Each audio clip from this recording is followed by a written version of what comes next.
संपादकीय डिक्टेशन गति 110 शब्द प्रति मिनट। स्टार्ट होगा 5 सेकेंड बाद।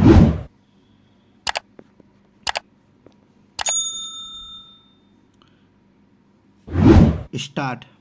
इसमें अब कोई दो राय नहीं कि INDIA की ओर से जातीय गणना को आगामी लोकसभा चुनाव में एक बड़ा मुद्दा बना दिया गया है।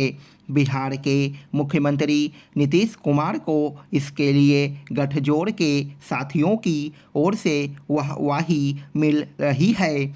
उनके पास कहने के लिए भी है कि मैंने जो कहा उसे कर दिखाया।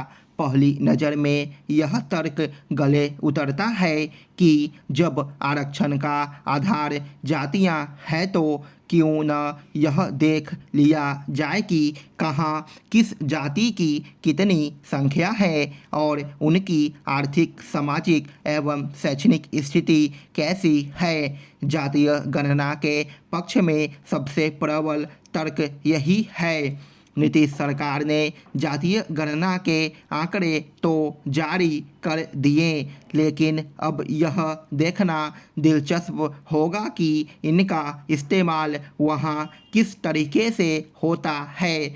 बिहार सरकार कह रही है कि सरकार की नीतियों में इन आंकड़ों की वास्तविकता दिखाई देगी। इसके मायने क्या है? क्या जिस जाति की जितनी संख्या बताई गई है उसके अनुसार ही उन्हें आरक्षण एवं अन्य सरकारी योजनाओं का लाभ दिया जाएगा या फिर उसका उपयोग अलग तरीके से किया जाएगा? जातीय गणना का उद्देश्य और क्रियान्वयन की स्पष्ट रूपरेखा सामने होनी चाहिए थी। यह तभी संभव होता है जब सामाजिक न्याय के सैद्धांतिक सोच से काम होता है। नीतीश कुमार ने जब भाजपा से अलग होने का मन बना लिया तभी से जातीय गणना की आवाज़ उठाई, अन्यथा पहले उनका जोर बिहार को विशेष राज्य का दर्जा दिलाने तक सीमित था। क्या इसका कारण यह था कि देश में लोग हिंदुत्व की राजनीति की ओर आकर्षित हुए हैं?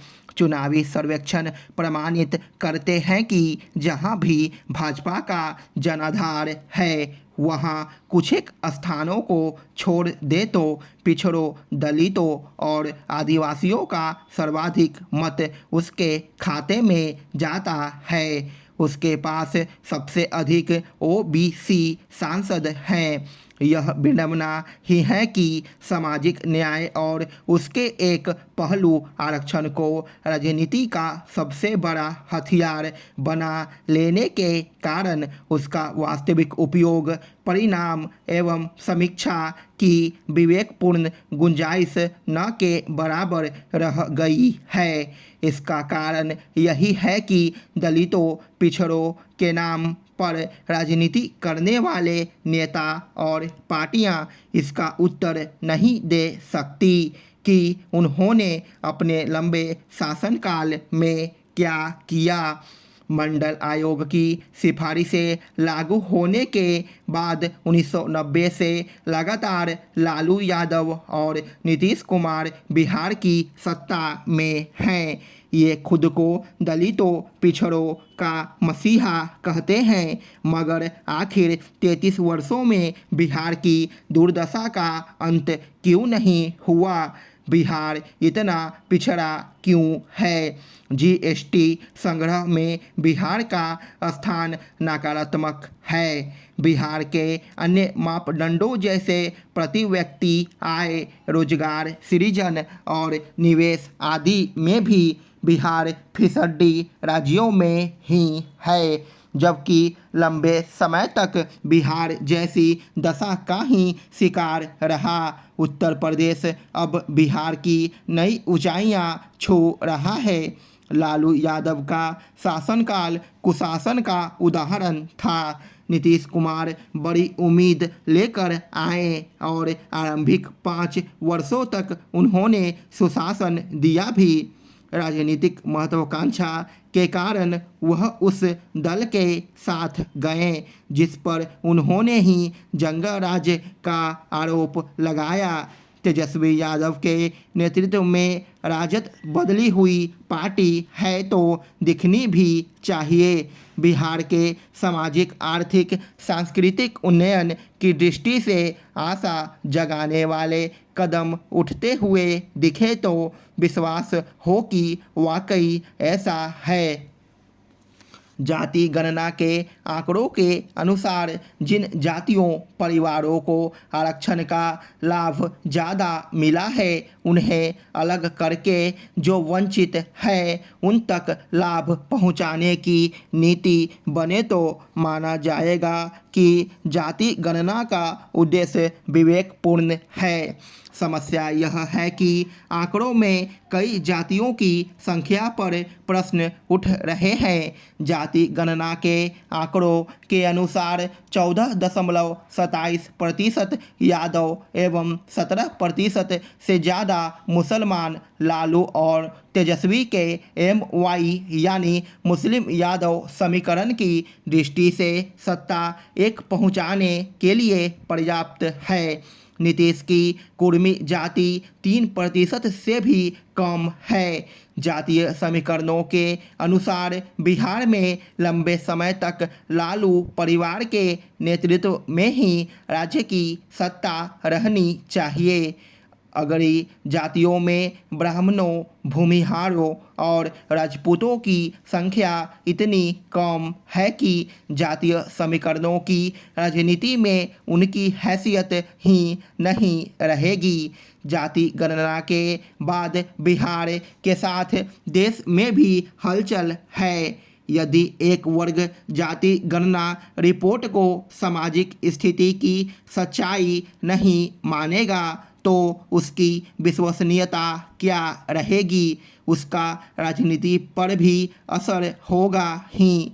संभव है कि बिहार की राजनीति में MY समीकरण के विरुद्ध नई जातीय समीकरण बने। कांग्रेस नीति संपर्क सरकार ने 2011 में जनगणना के समानांतर ही जातियों की गणना कराई थी जिसे आर्थिक सामाजिक गणना कहा गया था, लेकिन उसके आंकड़े जारी नहीं किए गए। सिद्धरमैया की पिछली सरकार के दौरान कर्नाटक में जाति गणना हुई। यही काम राजस्थान में भी हुआ। कांग्रेस ने इन्हें जारी नहीं किया। इसी कारण प्रश्न उठ रहा है कि आपने तब आंकड़े जारी नहीं किए और अब जाति गणना पर अड़े हैं। सच यह है कि मोदी सरकार ने संपर्क की जाति गणना के आंकड़े जारी करने का फैसला किया था, किंतु इसके लिए बनी समिति ने काफ़ी परिश्रम के बाद हाथ खड़े कर दिए, क्योंकि लाखों की संख्या में जाति और गोत्र थे। राष्ट्रीय स्तर पर अनेक जातियों गोत्रों की एक संख्या बताना संभव नहीं था। हिंदुत्व की बात करने वाली शिवसेना के ठाकरे गुट ने सुप्रीम कोर्ट में जातीय गणना के लिए दरवाज़ा खटखटाया तो केंद्र ने कहा कि यह व्यवहारिक नहीं है। यही वास्तविकता है, लेकिन राजनीति जो न कराए कम है। INDIA को नहीं भूलना चाहिए कि BP सिंह ने अयोध्या आंदोलन के कारण भाजपा के पक्ष में हो रहे हिंदुओं के ध्रुवीकरण की काट के लिए मंडल आयोग की सिफारिशों को लागू किया। उम्मीद की गई थी कि इससे पिछड़े दलितों और आदिवासी भाजपा के साथ नहीं जाएंगे। अगले चुनाव में जनता दल का ही सफाया हो गया और भाजपा ने 1991 में 121 सीटों के साथ भारी जीत हासिल की। इसलिए जातीय गणना को लेकर राजनीतिक लक्ष्य साधने की कामना करने वाले ठंडे दिमाग से विचार करें। स्टॉप।